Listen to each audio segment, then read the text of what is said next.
ladies and gents. Welcome to another episode of The Grit Theory. We are so glad you found us today. This is John Mayo with Aaron Robinson, and we are thrilled that you are joining us as we explore how challenge and adversity can be changed into opportunity. And don't forget, if you like what you hear today, please subscribe, share with your friends, and we love your comments. So without further ado, let's jump right into another episode of The Grit Theory.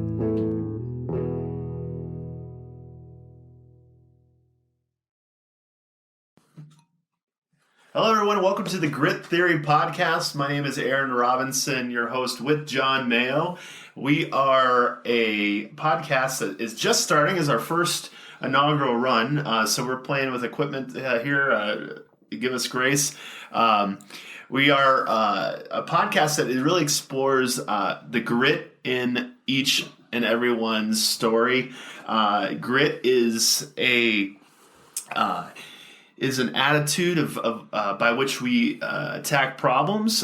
We seek to find those stories, derive meaning from them, and apply those philosophies and lessons into our own lives. So, being our inaugural run, we thought we'd make ourselves the guinea pigs today. And so, John, I wanted to just play with your head for the next little bit and talk about grit. You know anything about that? Well, it's fun because that means I'm just the first in the chute, right? I'm the first person that we get to torment. That's right. No, I'm beyond thrilled for you and I to begin this adventure of this podcast together, and I think the joy that's going to come from this, like the real value, is by showing that there's no success without hard work, discipline, and an indomitable spirit, right? Yeah. We should kind of like give the genesis for this a little bit, right? So I think so. So John and I are good friends, but more than that, we torment each other. We've tormented each other in our freezing garage gym. We start very early in the morning. Before we start, we have day jobs. We have large families. We have a lot going on.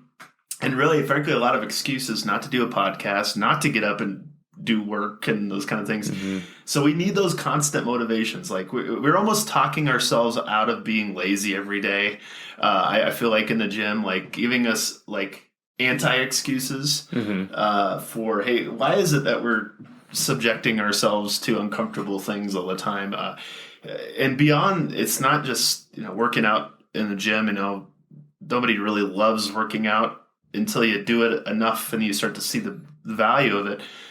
But also inside of that, I feel like we're kind of thinking beyond it. It's like, well, this informs other areas of our life. And I feel like we've had some pretty incredible discussions off air that I wish we would have captured.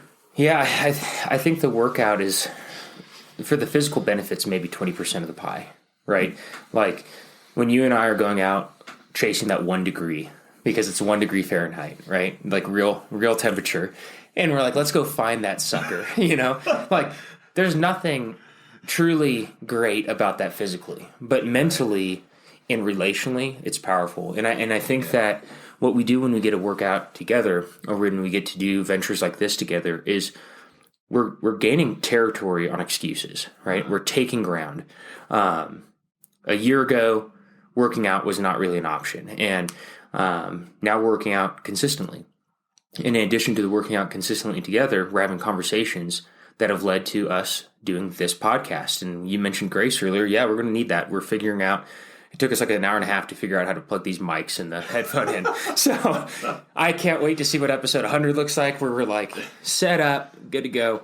But to your point, we're not just building our bodies and hurting each other in the gym. That's such a small piece of it. What we're doing is we're calling out higher ideals for ourselves and one another. Right. And that is what's motivating us to say, hey, let's sacrifice a few hours on Saturday, start a podcast. Let's pursue the book projects, the business ventures, the excellence in our fields and industries. How are we better husbands, fathers, friends, Yep. Yeah, John, if I may, this last year, I feel like put everybody in this test tube. Yeah. We're coming out of 2019, the COVID and all this stuff. and COVID was this great excuse to be lazy. Mm-hmm. You know, it's like we talk about the COVID-19. I gained all this weight. I've been lazy. I've been binging shows. I've been kind of doing all I think the things that we do that our lazy mind takes us to. Mm-hmm. And because it's been it's become a norm. Yeah. You know, for a year. It's like, it's okay. You can stay home. You're not allowed. You can't go. It's code red anyway. You can't go anywhere. It's okay if you're home. Stay in your sweats. Stay in your sweats. Eat the Cheetos. Yeah. Watch Netflix. Well, it's funny because there's two mentalities, right? And this is something that I hold central to my belief is you can choose to be a victim or you can choose to have a hand in the equation you're dealt, right? The cards you're dealt. And the same's with Fact Check 2020, COVID-19. You mentioned 2019, so there's someone out there. Did I say 19? You said 2019. Wow. And then you said COVID-19, so it made sense. Oh, okay. I got you. 2020. I got you. There's a dweeb somewhere who's like salivating over that, so we have each other's backs. But okay, I'll edit that later. Yeah, we'll pull that out. But no, absolutely. There's two things, and one of the things I realized is there's those who run towards the fire and away from it. Right? There's one who use a bad situation as an excuse, and those who use it as an opportunity. 2020 was one of the greatest opportunities. Personally, I moved cross country again, took on a better role and position professionally, started a business, started a couple other ventures. This to be one of them conceptually for us, right? Mm-hmm. It's coming to fruition in 2021. And that's all a mindset shift that anyone's capable of doing. That's grit, right? Oh, this stinks. Oh, I just got cancer. Oh, just lost my relationships with someone I love. Someone I care for just died, just got injured, just lost my job. Those are all opportunities, right? Okay. That doesn't sound like the normal logical pathway.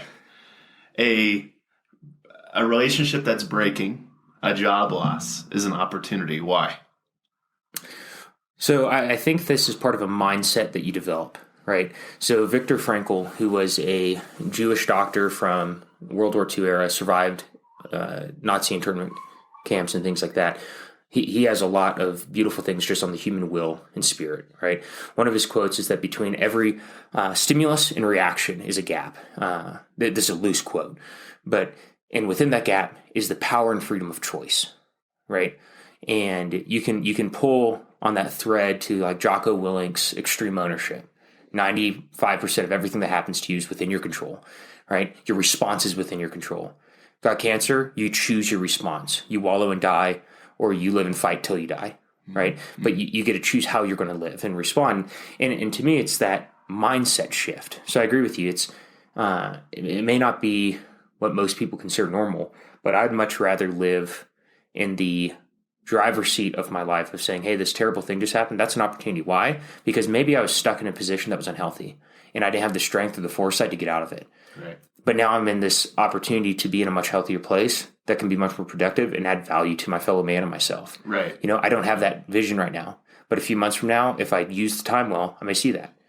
Right.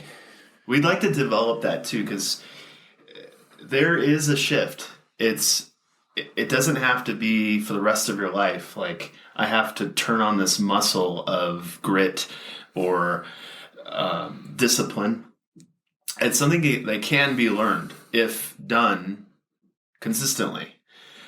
Just like eating Cheetos on the couch or, whatever guilty pleasure we've given too much time to, too much attention to for too long a time. And 2020, so many people are guilty of that. And so right now we're all kind of hungry for, I suspect this is not okay to continue this way, whatever those things are. Well, and even more, it creates community, which to the 2020 piece, one of the things that's so damaging about 2020, in my opinion, is the isolation, right? Isolation's been devastating. And frankly, I've lost or allowed to drift and not personally pursued a lot of relationships, which is another topic, and chosen to very intentionally invest in less than 5 relationships outside of my family. And that has been painful, a harsh adjustment. 2020 was a forcing function for that and helped facilitate that. But the fruit of it is now I have essentially distraction-free, high-value relationships that are born of love and care for one another, right? I've removed the noise of the distractions of the people who we just weren't good for each other, right? Mutually. Yep. It's not like I'm on some pedestal, like we weren't a good match, but we were making it work from whatever nostalgia. And that kind of goes into the 2020 excuses, right? Let's quantify a couple things, John, because I'm thinking somebody's listening and then maybe they just want really actionable things or maybe something to inspire them today. So you mentioned a couple things. So friendships. So one, friendships. Why did you pick those 5 or whatever? What made it that important? And then also talk to me about some other disciplines that you've really focused on this last year. Because I know you have done some things that are new to you, even like that pushed even you as an individual. Maybe maybe Cameron Hayes, who runs a marathon every day, may not be impressed, but John from 2 years ago would be, right? Mm-hmm. Like we're fighting our own battle here. Like beat you, and you've done that. So give me a couple of those things that you've really pressed into that took some grit.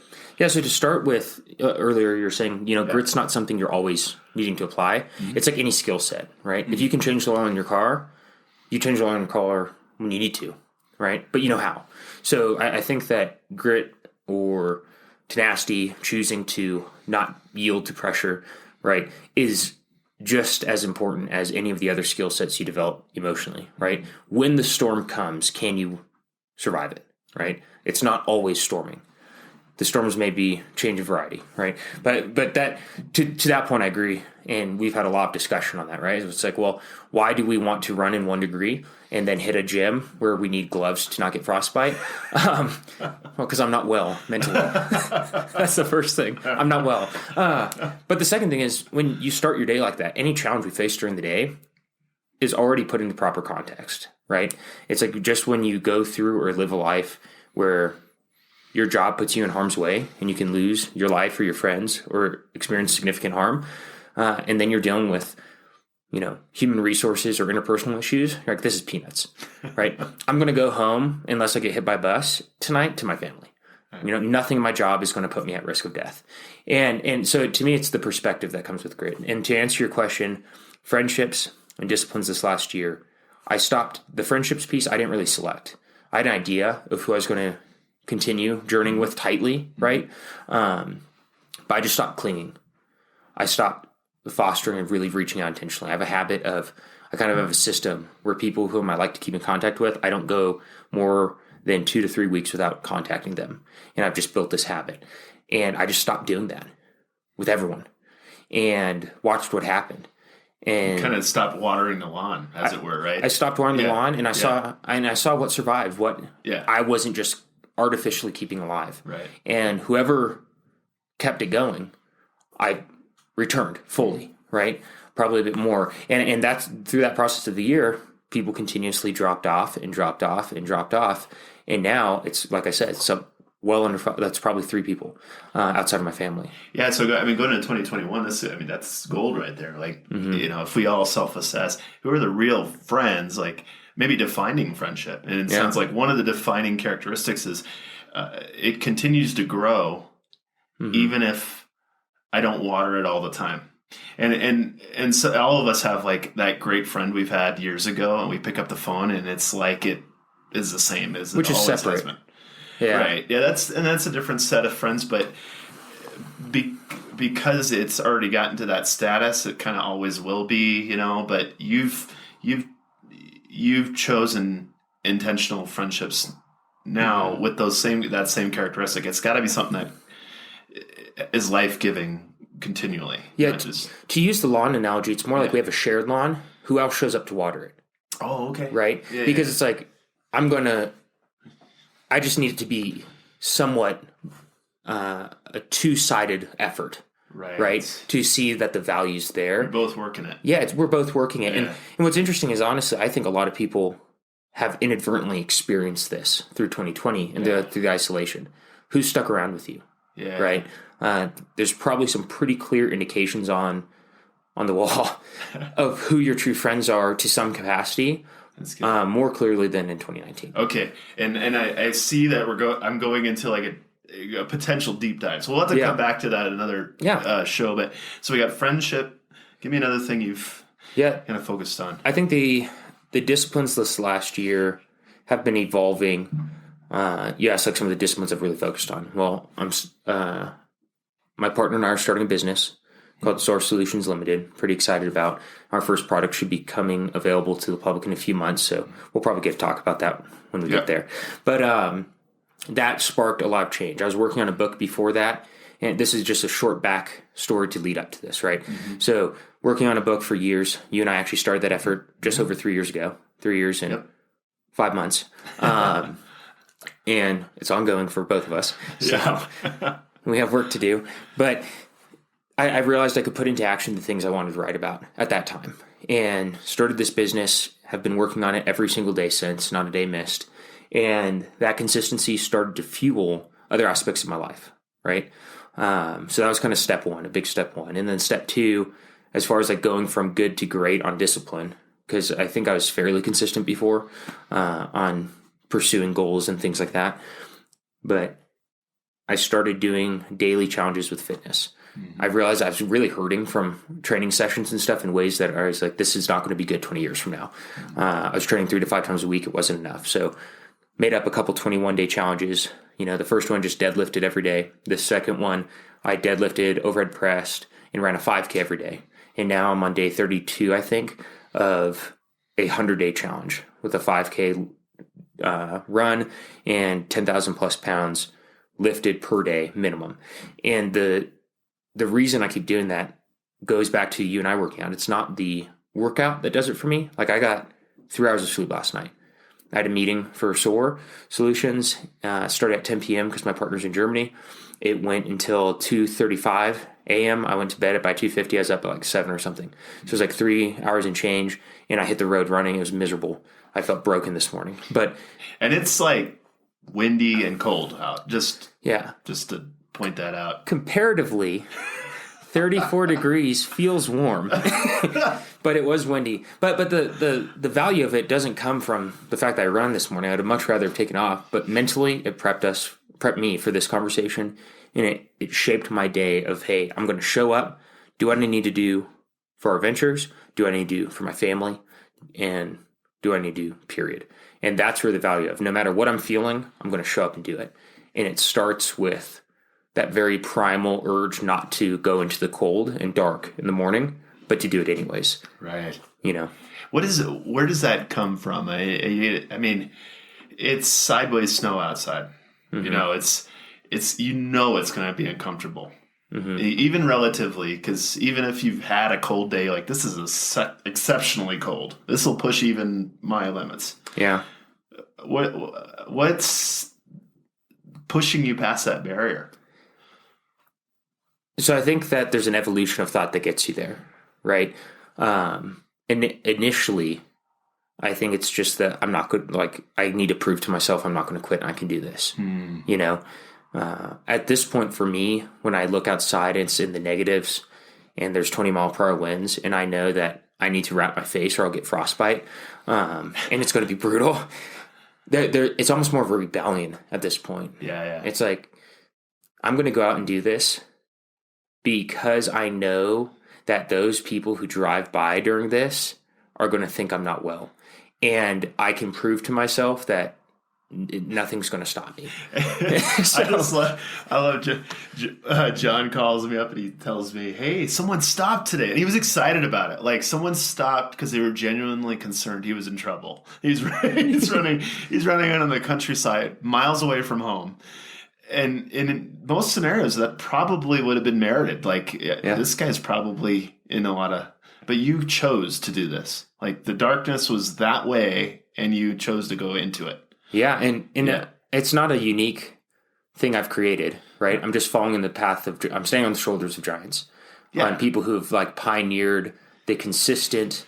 discipline wins the way and do something hard every day, You know what I love, John, too, about this story is that it's a fresh one.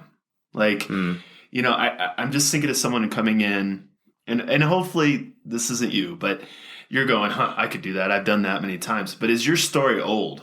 Like, are you talking about, are you describing, the pins on your varsity jacket from 10 years ago? Yeah. Or is it like with your dad bod? Yeah. I used to do this and that, and 5K, John, really, that's pretty cool. I mean, it's good, but it's not like it sounds sexy, doesn't it? It's pretty cool. I mean, a lot of people would be impressed by it, but a lot of people wouldn't. They're like, I used to run marathons and that kind of thing. Yeah, 3 miles, loser. Yeah. But you're doing something that's difficult, and it's every day without stop. Right? That I think is the real challenge. It's not the thing you're doing that one day, like you're some shooting star. You're not giving yourself an out for a 21 day, now a 100-day period, right? That's different mentally. Yeah, and that is the game here. Like, what is the prize at the end of doing 100 days? Yeah. Why do that, right?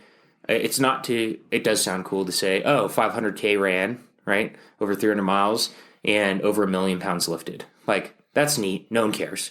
The gift is the treasure at the end of this journey is the consistency. Yeah. For 100 days, it didn't matter that I was sick. It didn't matter that I was injured. It didn't matter that it was terrible outside, like atrocious weather with warning signs. Nothing stopped me from showing up and pursuing that which I needed to do. Yep. That's the gift. It's kind of the righteous side of effect. Like, because I think of, the evil side of effect is, oh gosh, I'm fat, I'm out of shape. Well, that was you doing the same thing every single day, right? Yeah. That's all it is. That's consistency. You're just a product of consistency. Like, let's not be surprised when we wake up and all of a sudden we don't like what we see or how we think even. Like, why do I always go this way? Well, even worse, it's unintentional consistency, which is a huge part, I think, of grit, right? Right. It's intentionality. Right. To demonstrate indomitability, you must choose to. Yes. When you're punched in the face by life, you have to choose how you're going to respond. Right. Right. To go out in the morning is a choice. So it really, the genesis, the start of all of this is I'm going to choose to show up and take everything I can to make the world better and to make my life better and to be present. Yep. And that's even, in my mind, before any of it. Everything we're talking about, we've intentionally woken up to and chosen. Yep. We didn't accidentally get here. No, not at all. You didn't intentionally get here, and you're not victim going forward either. And I say things not to say to John Mayo. Oh, no. I don't have time for that. I don't like that. John does not like that phrase. No. I don't have time for that. Don't say, well, if I had your situation, I would do that. Don't say that to John either. Okay. Not a fan. No. That's too hard. I don't. That's a conversation ender. Yeah. Or my blank hurts. He doesn't care. It's just like John, and the reason why is because I don't think you want that voice to prevail in your own head. Yeah, it's part of the filtration process, right? I actually had a friend today reach out with a business opportunity, and I had to tell him no. And he's like, I know it's a huge time commitment. And I was like, yeah, it's not a matter of me not having time. It's a matter that I choose not to reprioritize any of my time to do this right now because it's not in line with X, Y, and Z, right? And we had a really good conversation through it. It was, I hope, really encouraging for him. I'd love to partner with him in the future when it makes sense. But right now, it didn't fit in line with the trajectory I'm working towards, You are you're an intentional person. I think that's the filter. You hear everything through. It's choice. Is this lining up with what I'm trying to accomplish right now? Yeah, and it's not even a matter of strength or like you could have fun with this and be like, don't be weak, But it's not that. It's like I don't have time. What's that equate to? I don't want to reprioritize time to do that. Right. That's too hard. Well, let's explore that and figure out where we can find our starting place. I don't remember your other of the three that you said, oh, this hurts. Well, let's scale what we're doing then to help us recover through it, right? It's not, oh, let's do the same thing and break ourselves. It's, okay, that hurts, good to know. Let's change our plan, adapt and overcome. Yeah, and John, when we were in the gym, and by the way, this is, in the gym, you don't brag in the gym. You're in the gym because you need to work out. You need to get you stronger, right? And so I lift different weight than you, but the expectation is the same. We both have to have the same amount of effort. You know, proportional effort is right. If John lifts what I lift in certain things, he's not working hard, right? So he needs to know where he's at, what bar he's trying to hit. And everybody listening right now has a bar. Like your consistent behavior may be that you got to set the alarm for 6:30 every morning or whatever that is. And because you've been sleeping until 9, that's what you got to start working on, Yeah, if that's your starting place, absolutely. And that's there's no shame in that. It's like that's not a struggle for a lot of people. They're way past that. But it's something that builds on the next thing, right?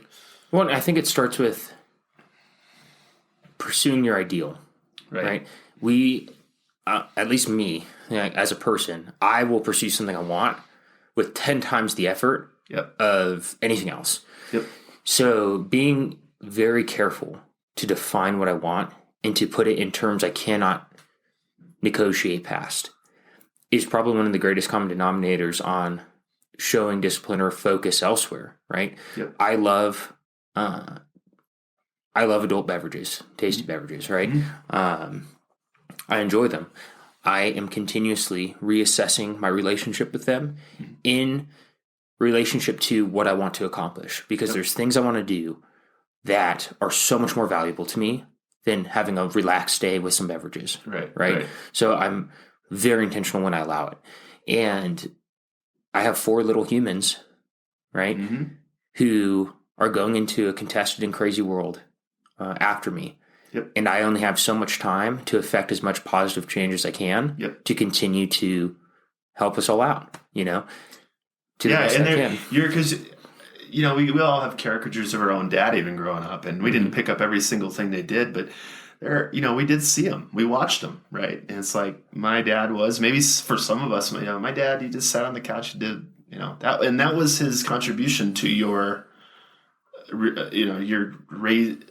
child rearing years. For him was I just showed my kids I was the boss. I made money, and that was the contribution.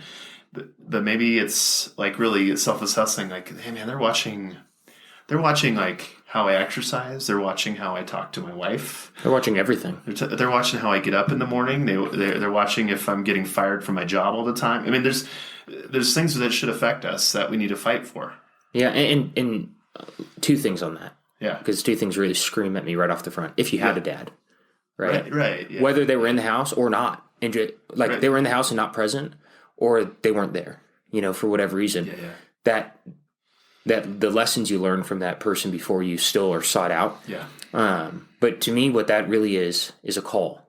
It's a beckoning forth of how are you going to change the present and future, right? Because regardless of how positive, how negative, how absent the past, it doesn't change the decision you have, that I have, that anyone has. It's if you have a child and you're not investing in that child and you're not shaping your life around helping to develop that child, and you're not making yourself better so that they have a role model, shame on you. That's right. Good. Shame on you. Like, I'd love to field excuses for dads who are not in the picture or who are not involved. I know what it is. You're a child still. And I am strong. I strongly believe that, but I think people need to hear it, especially right now. It's, hey, if you decided to do what it takes to have a child and you're not going to be a part of that kid's life and raise it and help give it a better life than you've had, you should be ashamed. You heard it here on the Grit Theory. Yeah. No excuses. Especially with that. Yeah. Like you're not just some selfish punk anymore by yourself, You have people who desperately need you, and it's going to affect their trajectory. And you need them, because if you're not involved, they can help save you and help you be like an actual contribution to existence, so Well, to that effect, a little passionate, but no, well, and you should, as we should be. Yeah. There's just too much damage happening right now. I'm Yeah. not going to allow that. I can't believe anybody that would say that. Like, that It's shameful. A kid shouldn't have their parents in their life. Come on. I mean, Yeah, that's crazy. It's shameful. But anyway, that's another rabbit hole we could go down. yeah, well, but I think what's underlying what you're saying to that is that there are things that are difficult for everybody. Yeah. It's hard. Like, if there's a broken relationship and kids involved, that's really hard to still be in their life and that Desperately hard. And so you can give yourself like an out. And that's what I'm getting to, like, when we talk about this, like, consistent behavior. There's like so many voices that give you excuse. And honestly, and I've read studies about this too. Your mind has to have an out, because your mind won't rest with you're absolutely wrong. Now, it will rest with excuse, right? But if you are feeling the pain of this is incorrect, you're going to have to answer it in your head somehow. You're forced to action, yeah. Right. And the grit road says, and it's the only voice that will choose the narrow path. It's like, no, I understand you're tired. I understand yesterday was difficult. I understand all the excuses you can say. I'm going to do it anyway. Well, it's that choice, right? It really comes down to, how do I make my excuse pushing into the struggle? Like yesterday, great example. I went in, had a pretty productive day with work, a lot of different interactions, and something did not sit right with me in a conversation. I had every reason. I had made a joke, and someone had made a comment, and it just didn't sit right with me. And I could justify, and I was justifying. Oh, it's fine. Leave it be. But it just kept bothering me. So the way I've conditioned myself is, well, if it keeps bothering me and I've not been able to silence it, push into the struggle. So I called the person. And I had a conversation about it, and I dug through what I needed to dig through. And we, did what we needed to do. And I hung up the phone. I felt great. Like, I felt content, at peace, right? Because I didn't just bury or allow excuse to try and console me to sleep. There's this whole thing of like wakefulness, being awake and intentional versus being asleep on autopilot and miserable. Right. And it certainly is painful and uncomfortable, like, to choose to be awake and choose to be intentional and choose to do hard things. But I think it's way better than woe is me. This is all terrible. They're the bad guys, Yes. Whatever. Well, I thought it's cool. And this is, a funny place to derive a truth from. But like, there's this little quote on Facebook I saw come through, and it said, just remember when you want to quit this journey you've been on. Yeah. That when you started this journey, you were miserable at the beginning. And so miserable that you had to start the journey. Mm-hmm. And just remember now that you're in the place that you wished you could be back then, before you quit. Well, it's that powerful side of self-comparison, right? Mm-hmm. It's so easy, and Jordan Peterson talks about this a lot in his books and lectures. But compare yourself to who you were yesterday, not in light of who you want to be tomorrow. Yep. Not anyone else, right? And I think there's immense value in that. And you can find, there's no perfect hero, but you can find great role models to pull attributes from to help inspire you. That's not the type of comparison here. This is the type of comparison of like, I'm going to start working out. I'm going to start waking up before 9 o'clock, right? And then you find some insane person who wakes up at 4. Right. That's not going to motivate you. Like, it may motivate you on one hand, but also it can demoralize you if you lose the wake up battle, right? So it's like, well, if I wake up at 9 every day and I woke up at 8:30 today, I'm better than I was yesterday. I heard, John, this kind of messed with my head a little bit, because, you hear about it, like writing down goals, and you should look at them every day. And this person said, why are you doing that to yourself? He says, why are you on the trail looking at the top of the mountain every single morning? Mm-hmm. He said, why don't you instead look at the top of the mountain, I want to be there, and put your nose down and grind and look at the trail in front of you. Yeah. And then every now and then look up. Go, wow, I'm much closer. Like goals can beat you over the head. That 4 a.m. could crush your spirit. But looking at 10 days ago, hopefully, and that's really recent, but let's say even 5 years ago, like, wow, look where I am now. That's encouraging. This is why I grind it out. Yeah, I think there's a two-sided coin to that. Mm-hmm. You have to have the vision. Yep. You have to have that strategic level thinking. Mm-hmm. Where do I ultimately want to go? Yep. That is outside of my comfort zone in excellence, right? That is part of this. You have to see that. And to your point, that becomes like your compass, right? Mm-hmm. I must head north. Yeah. North is this thing that I must accomplish, right? To just focus on that thing when there may be years of work between you and it is the demoralizing piece. Yes. But without that, you may be going the wrong direction. Yes. So I do think that it's essential to have that, which I don't think was not part of the point, mm-hmm. but I think that you have to have that. And then it's like, well, how the heck do I get there? Yeah. And then you start grinding it out. And I think that especially early on, it's important to compare yourself to yesterday mm-hmm. and the last 10 days, right? Yes. Like if you're really starting a journey, like when I did the first 21-day challenge, even for deadlifts, it was like, well, I've done 7, I can do 8. Oh, mm-hmm. I've done 15, I can do 16. Yep. I've done 20, I'm going to do 21 and pull something out of the tank I didn't know I had, and that exponentially grew to the 100-day challenge, so it's like mm-hmm. these things, we can pull strength on that self-comparison of I'm improving from yesterday. And then what's also cool is when you look at that, the only wasted day is a day you didn't continue to evolve in some small way, or you didn't take action to pursue your goals. Mm. That becomes the only wasted day. Yep. Yep. Which is valuable because right now, like without those types of speculations, I think we're at risk of feeling like a lot of our time is wasted. Yeah, that's true. Yeah, you need that encouragement to look back and be reflective so that it drives what you're about to choose to do. Mm-hmm. In that sense, it should encourage you. Yeah. But at the same time, if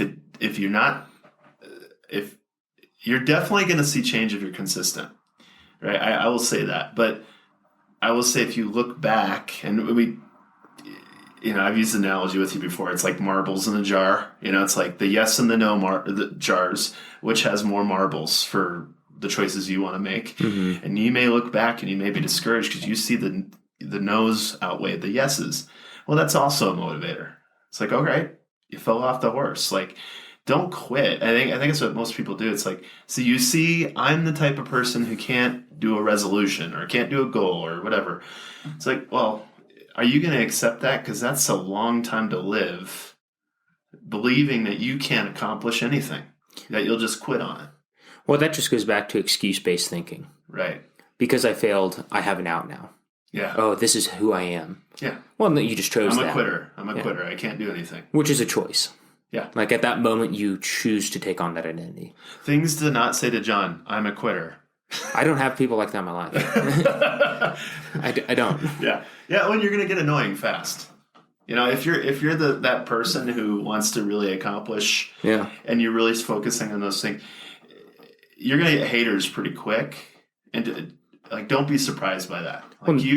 Geez, you're just one of those crazy people. Am I?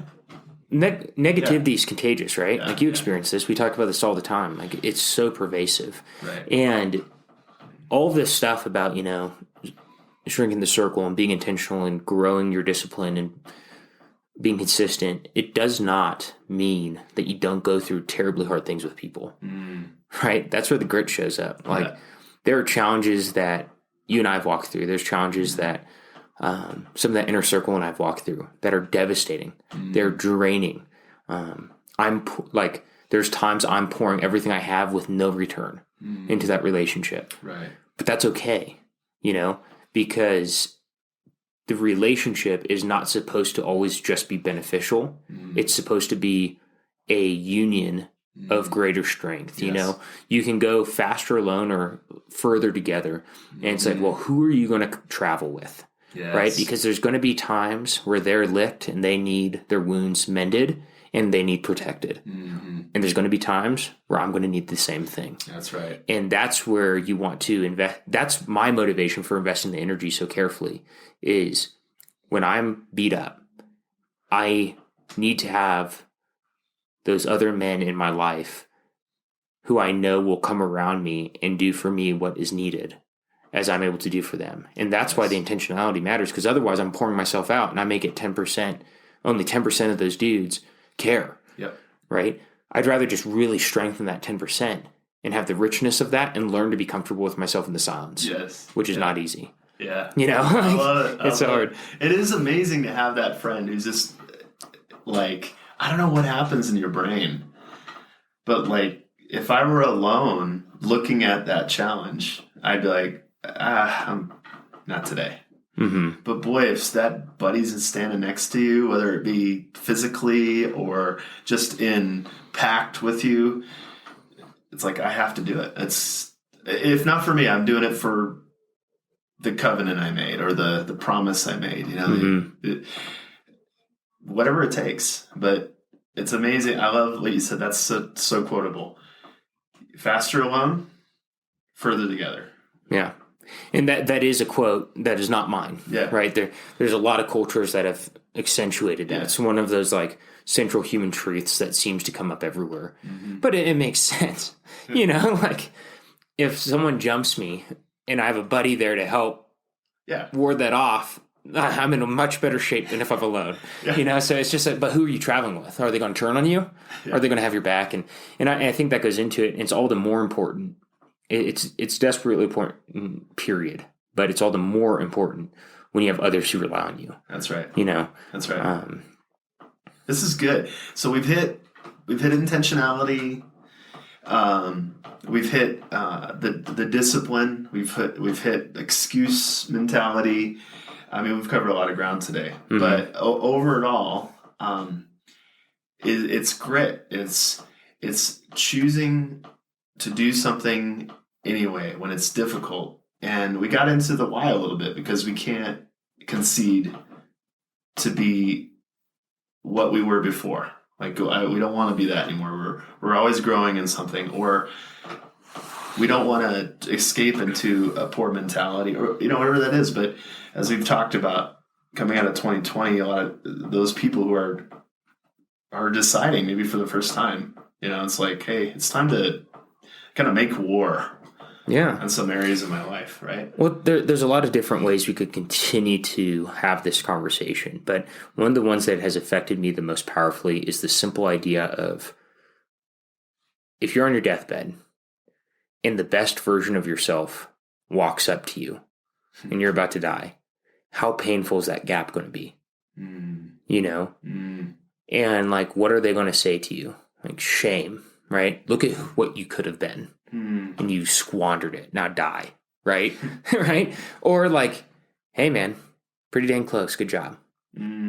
Like if I'm the perfect you did everything you could to get as close to that ideal state as possible. Well done. Life well lived. Go in peace. You know, and that type of thing, like, what am I going to meet? If I know that my entrance into whatever is after this life is meeting who I could have been, right? And they judge that decision before anything else, judge what I've done, then that's like, well, it goes back to, I need to look myself in the mirror, take ownership of this stuff, and make the changes I need to now. That's so good. Or live with regret, you know? I think, Don, let's wrap it. That's so good. I mean, let's think about where we're headed. Yeah.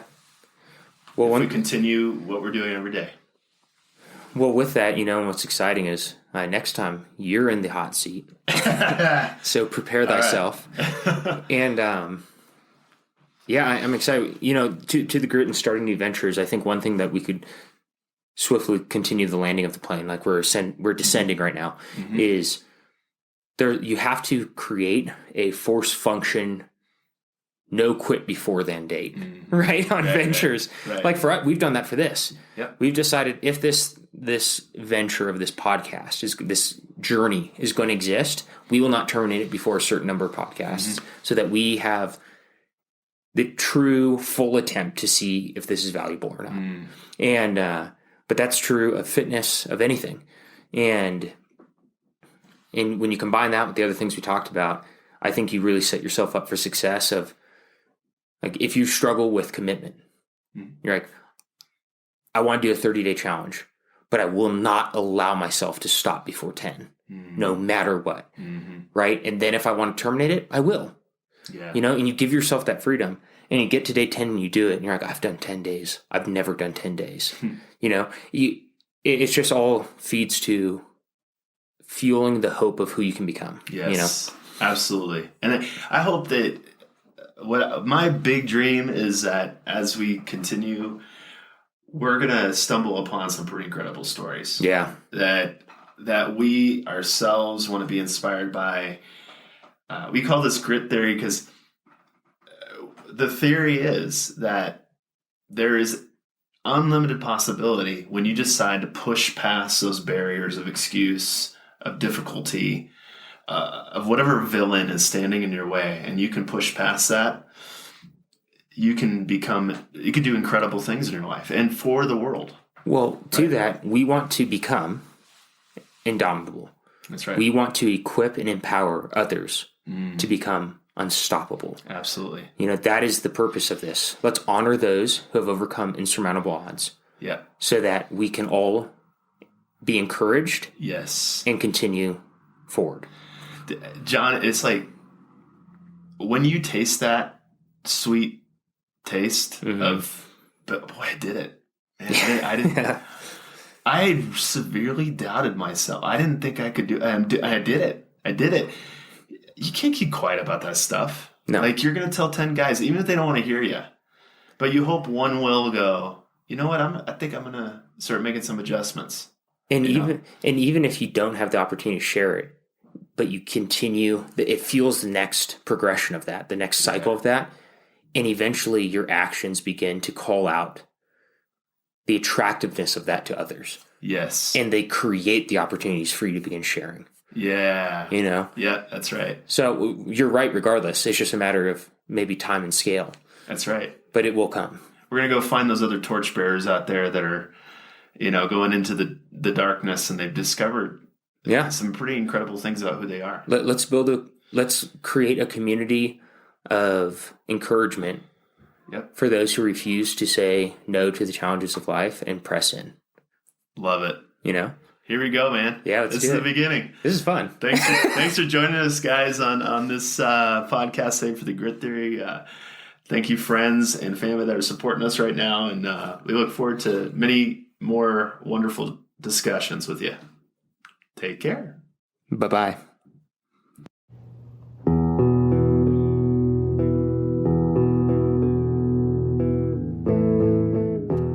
That was another episode of The Grit Theory. If you like what you heard, please subscribe and let us know. If you did not like what you heard, keep it to yourself. We hope that you got at least a few nuggets that you want to share. We look forward to seeing your comments below. Thank you so much for joining us today. Take care.